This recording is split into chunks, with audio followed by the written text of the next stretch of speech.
फटाफट अंदाज में सबसे पहले देख लेते हैं आज दिन भर की तमाम अहम खबरें। न्यूज अपडेट फटाफट अंदाज में। ओमान से यमन की तरफ बढ़ रहा एक ऑयल टैंकर जहाज समुद्र में डूब गया। ओमान के समुद्री सुरक्षा केंद्र के मुताबिक इस ऑयल टैंकर का नाम प्रेस्टीज फाल्कन बताया जा रहा है, जिस पर सवार 16 क्रू मेंबर्स का अभी तक कोई सुराग नहीं मिला है। तेल के इस जहाज पर सवार 16 क्रू मेंबर्स में से 13 भारतीय नागरिक भी हैं और 3 श्रीलंकाई नागरिक भी बताए जा रहे हैं। हरियाणा की नायब सिंह सैनी सरकार ने बड़ा फैसला लिया है। सीएम सैनी ने ऐलान किया कि अग्निवीरों को सरकारी नौकरियों में 10% आरक्षण मिलेगा।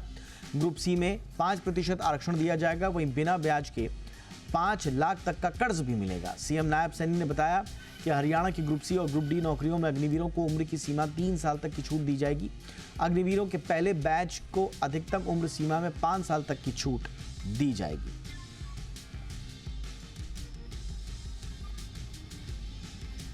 शराब नीति केस में दिल्ली के सीएम अरविंद केजरीवाल की गिरफ्तारी को चुनौती देने वाली याचिका पर दिल्ली हाईकोर्ट ने फैसला सुरक्षित रख लिया है।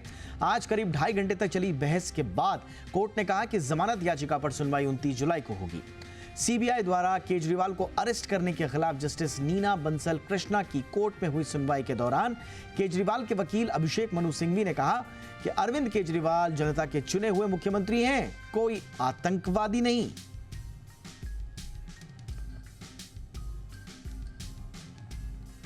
महाराष्ट्र में लाडली बहना योजना के बाद लाडला भाई योजना का ऐलान कर दिया गया है। महाराष्ट्र सरकार इस योजना के तहत 12वीं पास युवाओं को हर महीने 6,000 रुपए देगी और डिप्लोमा कर रहे छात्रों को हर महीने 8,000 रुपए मिलेंगे और जो छात्र ग्रेजुएशन कर चुके हैं उन्हें मिलेंगे 10,000 प्रति माह।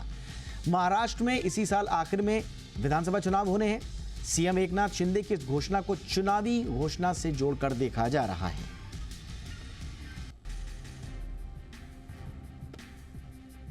सबका साथ सबका विकास के खिलाफ पश्चिम बंगाल बीजेपी के नेता शुभेंदु अधिकारी ने बड़ा बयान दिया है। शुभेंदु अधिकारी ने कहा कि जो हमारे साथ हैं वो उन्हीं के साथ हैं। उन्होंने कहा कि सबका साथ सबका विकास बंद किया जाए, इसकी जरूरत नहीं है और साथ ही साथ उन्होंने बीजेपी के भीतर अल्पसंख्यक मोर्चा की भी जरूरत नहीं बताई।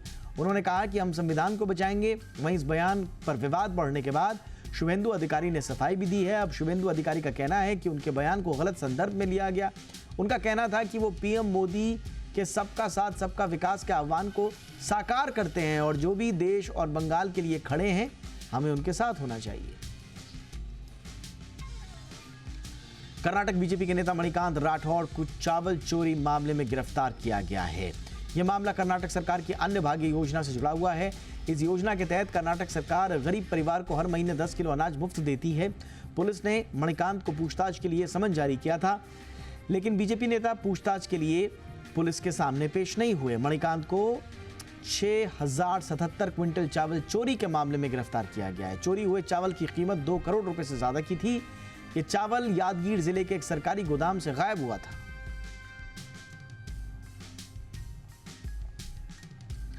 बिहार पुलिस ने वीआईपी चीफ मुकेश सहनी के पिता की हत्या की गुत्थी सुलझा ली है। पुलिस ने इस मामले में 4 लोगों को गिरफ्तार किया है। पुलिस ने सीसीटीवी फुटेज की मदद से हत्या की पूरी मिस्ट्री को सुलझा लिया। वीडियो में 4 लोग जीतन सहनी के घर में घुसते दिखे। गिरफ्तार किए गए 4 में से 2 ने ब्याज पर पैसे उधार लिए थे और बाइक गिरवी रखी थी, जबकि बाकी बचे हुए 2 लोगों का 2 दिन पहले जीतन सहनी से विवाद हो गया था। आपको बताएं कि मंगलवार सुबह मुकेश सहनी के पिता जीतन सहनी का शव दरभंगा के बिरौल वाले घर में क्षत विक्षत अवस्था में मिला।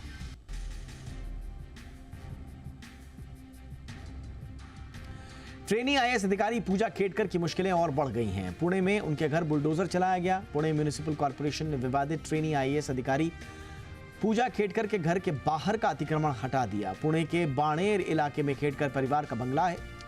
इन्होंने लोगों के पैदल चलने के लिए बनाए गए फुटपाथ पर अतिक्रमण कर पेड़ पौधे लगा दिए थे, जिस पर बुलडोजर चला दिया गया। टाटा पावर ने एक बड़ा ऐलान किया है। टाटा पावर चालू वित्त वर्ष 2024-25 में कैपिटल एक्सपेंडिचर के लिए 20,000 करोड़ रुपए खर्च करेगी और इसके लिए जानकारी खुद कंपनी के चेयरमैन एन चंद्रशेखरन ने 105वीं एजीएम में दी है। उन्होंने कहा कि कंपनी 20,000 करोड़ के कैपिटल एक्सपेंडिचर का एक बड़ा हिस्सा रिन्यूएबल एनर्जी पोर्टफोलियो को गति देने के लिए खर्च करेगी और बाकी का हिस्सा कंपनी ट्रांसमिशन और डिस्ट्रीब्यूशन पर खर्च करेगी। दरअसल टाटा पावर ने दूसरे राज्यों में नए विस्तार के अवसरों का लाभ उठाने के लिए भी निवेश की योजना बनाई है। एशियाई डेवलपमेंट बैंक ने FY25 के लिए भारत के जीडीपी ग्रोथ का अनुमान 7% पर रखा है। दरअसल एडीबी ने जीडीपी का यह अनुमान देश में औद्योगिक क्षेत्र में मजबूत वृद्धि और आवास निर्माण में बढ़ोतरी और बढ़ती मांग को ध्यान में रखते हुए दिया है। एडीबी के जुलाई आउटलुक में यह भी कहा गया है कि सामान्य से बेहतर मानसून की भविष्यवाणी के साथ भारत का कृषि क्षेत्र फिर से मजबूत हो सकता है, जिससे ग्रामीण क्षेत्रों में आर्थिक वृद्धि बनी रहेगी। वहीं इससे पहले आईएमएफ ने भी भारत की जीडीपी ग्रोथ रेट का अनुमान FY25 के लिए 20 बेसिस पॉइंट्स बढ़ाकर 7% कर दिया था।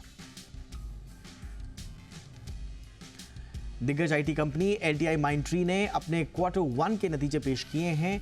2024-25 की पहली तिमाही में कंपनी ने 1,134 करोड़ रुपए का मुनाफा कमाया है। वहीं कंपनी की कंसोलिडेटेड आय पहली तिमाही में सालाना आधार पर 5% बढ़कर 9,143 करोड़ रुपए हो गई है। इसके अलावा तिमाही आधार पर कंपनी का मुनाफा 1,100 करोड़ रुपए से बढ़कर 1,134 करोड़ रुपए हो गया है। हालांकि इसे लेकर 1,200 करोड़ रुपए का अनुमान था। वहीं एलटीआई माइंडट्री का एबिट पहली तिमाही में 1,309 करोड़ रुपए से बढ़कर 1,371 करोड़ रुपए हो गया। एबिटा मार्जिन की अगर बात करें तो ये भी तिमाही आधार पर 14.7% से बढ़कर 15% हो गया है। देश की सबसे बड़ी पेंट कंपनी एशियन पेंट्स ने अपने Q1 के नतीजे पेश किए हैं। इसके मुताबिक एशियन पेंट्स कंपनी का अप्रैल-जून तिमाही के दौरान नेट मुनाफे में 24.5% की कमी आई है। अप्रैल-जून तिमाही के दौरान कंपनी की शुद्ध बिक्री 8,970 करोड़ रुपए रही। दरअसल कमजोर मांग के कारण इसमें 2.3% की गिरावट दर्ज की गई। वहीं कंपनी का मुनाफा घटकर 1,170 करोड़ रुपए रह गया और इसके साथ ही भारत के डेकोरेटिव पेंट्स बिजनेस का वॉल्यूम 7% रहा। हालांकि एशियन पेंट्स के खराब नतीजों पर कंपनी की तरफ से कहा गया है कि आम चुनाव और भीषण गर्मी की वजह से कंपनी को कमजोर मांग के दौर से गुजरना पड़ा। साथ ही कंपनी ने यह भी कहा कि मूल्य कटौती और प्रोडक्ट मिक्स में बदलाव के कारण इस तिमाही में रेवेन्यू ग्रोथ प्रभावित हुई है।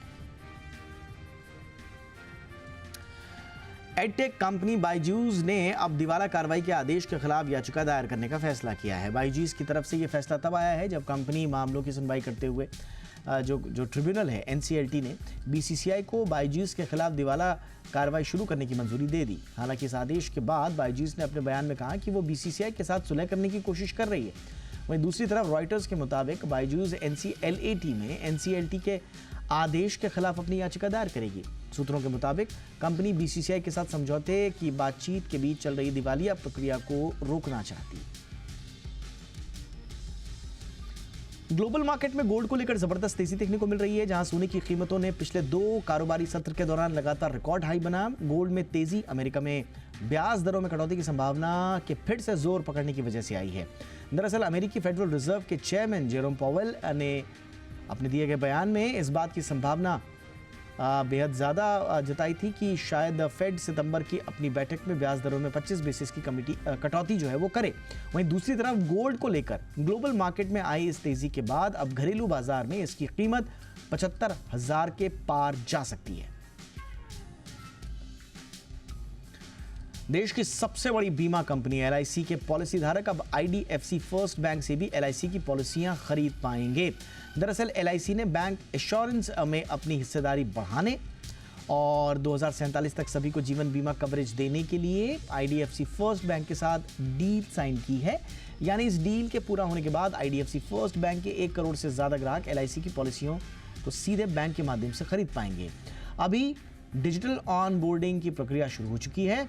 इस प्रक्रिया के पूरा होते ही ग्राहक IDFC फर्स्ट बैंक की वेबसाइट से LIC की पॉलिसी खरीदने में सक्षम होंगे। मार्केट रेगुलेटर सेबी ने इंटरमीडिएरी रेगुलेशन के तहत हल्के मामलों के निपटारे के लिए समरी प्रोसीडिंग्स का दायरा बढ़ाने का प्रस्ताव दिया है।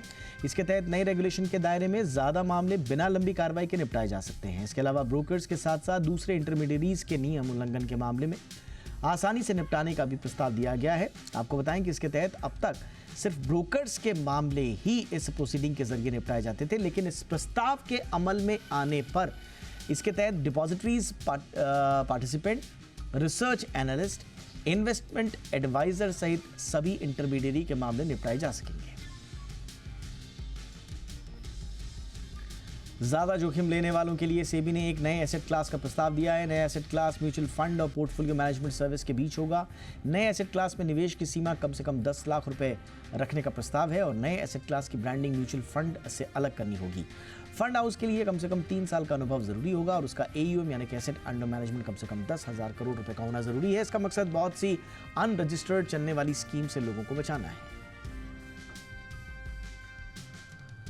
रॉयल एनफील्ड ने आखिरकार लंबे इंतजार के बाद अपनी नई मोटरसाइकिल गोरिल्ला 450 को आधिकारिक तौर पर बिक्री के लिए लॉन्च कर दिया है। कंपनी ने इस नई बाइक को ग्लोबल मार्केट में स्पेन की बार्सिलोना में आयोजित एक मेगा इवेंट के दौरान लॉन्च किया। आकर्षक लुक और दमदार इंजन से लैस गोरिल्ला 450 को कंपनी ने भारतीय बाजार में 2,39,000 रुपए की एक शोरूम की शुरुआती कीमत में लॉन्च किया है और ये बाइक भारतीय बाजार में बिक्री के लिए 1 अगस्त 2024 से उपलब्ध होगी।